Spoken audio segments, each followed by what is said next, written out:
Hello, this is Jim Sapersky with Mental Health Care Today. We're delighted to have today a special guest, Sherry Farrugia. Sherry Farrugia is the interim CEO of the Global Center for Medical Innovation at the Georgia Institute of Technology, known to us in Atlanta more affectionately as Georgia Tech or Tech. Prior to that, Sherry served as the Chief Operating and Strategy Officer for the Pediatric Technology Center, which is a joint consortium between Georgia Tech and Children's Healthcare of Atlanta.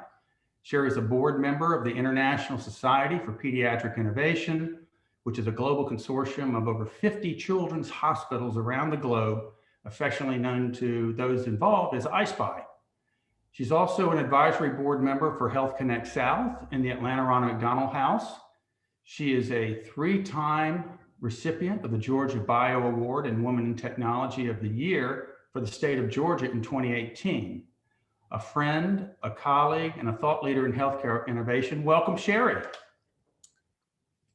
Thank you, Jim. I'm thrilled to be here. Sherry, a couple questions we'd love to ask you to get your opinion on today. First, you have years of working in technology around pediatric innovation, among other things, both in your work at Georgia Tech, your work with CHOA, your work with I-SPY. Can you tell us a little bit about your work in this area and what you see as some of the more important areas of innovation in pediatric health?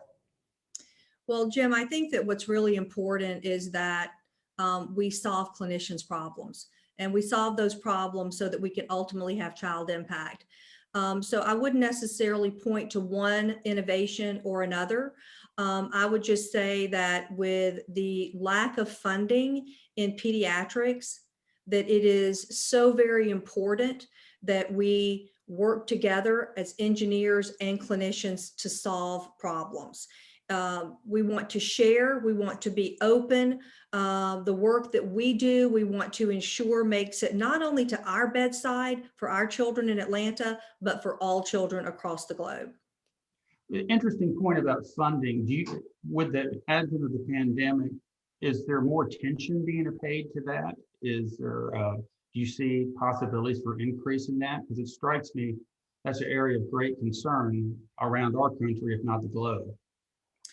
I don't know that I necessarily see an increase in federal funding, but what I will tell you, and we are so very lucky and fortunate and blessed in Atlanta that we have a group of donors who, come forward on a regular basis to not only to support our children's hospital, but to also support our work, our research that we're doing with both Children's Department of Pediatrics at Emory and Georgia Tech. There has been, as you know, increased awareness of, how not just that COVID-19 is impacting our children, but also the mental health care of our children during this time.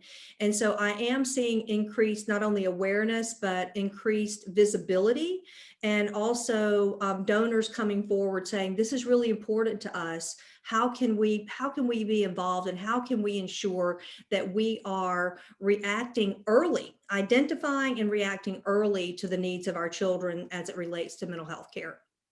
You're singing songs that we love to hear at nView in terms of awareness. And let's talk about that for a minute in terms of mental health care. You and I have had this discussion before. Mental health care was in a crisis long before the pandemic, as you know. And now we are simply pouring gasoline on a surging fire. I've seen a series of studies, though, noting children's mental health care has really been disproportionately affected by the pandemic versus the rest of the population. And you've seen firsthand in your work the challenges for our children, our college students, and even healthcare professionals that you work with. Can you speak to that perhaps and tell us if you have some ideas that you think might help that situation? Well, one of the things that became apparent to me during the pandemic and talking to, some of the experts about mental health care is that often children present with totally different symptoms than adults do. And, where a child may say, I have a headache, and the headache continues, or a child may act out, or a child may have a stomach ache. And I, as I talked with the experts, what I became aware of is that every child is not screened. When I take my child to the pediatrician, they ask, are there any guns in the house? There's certain questions that are asked and it is noted in their chart, but they don't ask about the mental health. They don't ask about that. So for me, what has really heightened my awareness during this pandemic, and I'm on a little bit of a,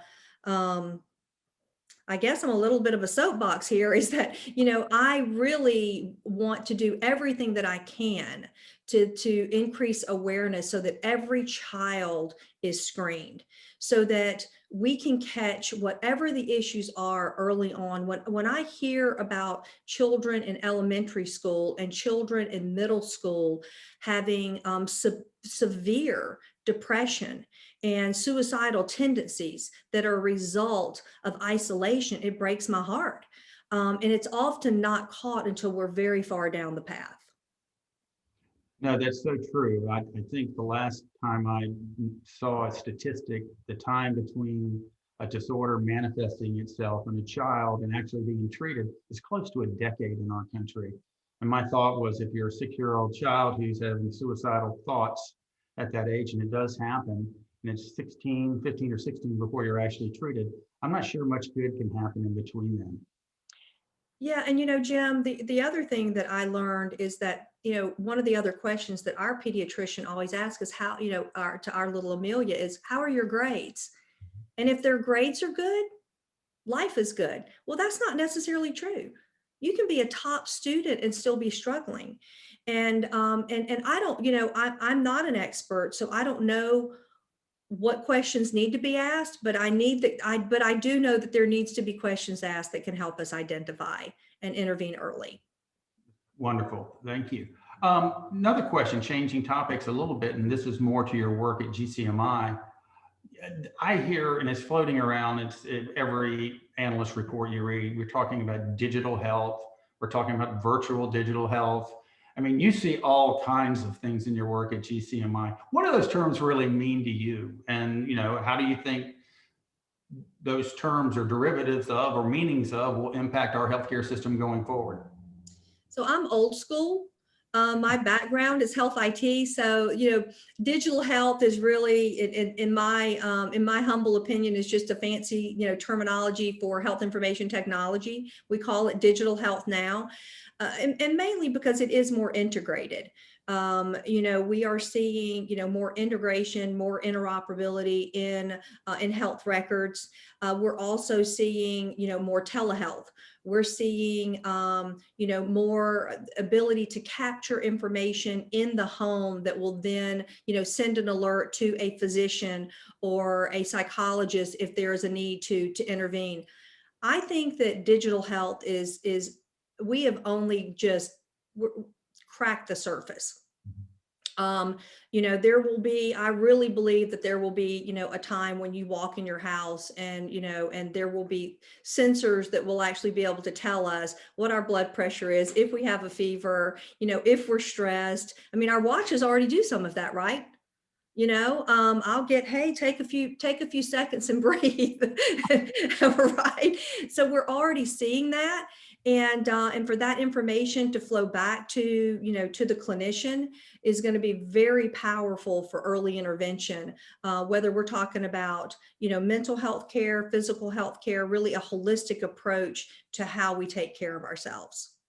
I could not agree with you more. And I love that you're talking about the use of sensors and monitoring and real-time capabilities that really give us a real-time insight into what's going on with a particular person at a particular time.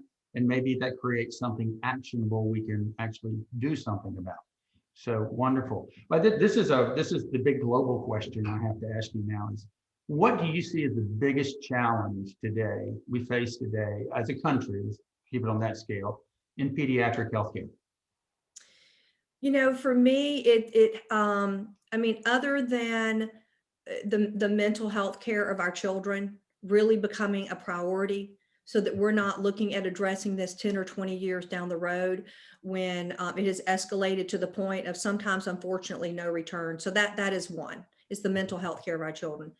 The other thing, Jim, is we're the United States of America, and we still have millions of children who are uninsured.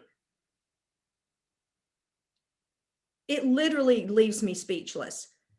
You know, I want to see a day when every single child has access to the very best health care, and it is not determined based upon whether they are uninsured, have not great insurance, or, oh, wow, they have great insurance. These are our children. This is our future, and we need to take care of them. Sherry, that has been great. Thank you so much for being on our show today. Thank all of you for tuning in to Mental Health Care Today, and we'll talk to you next time. Thank you.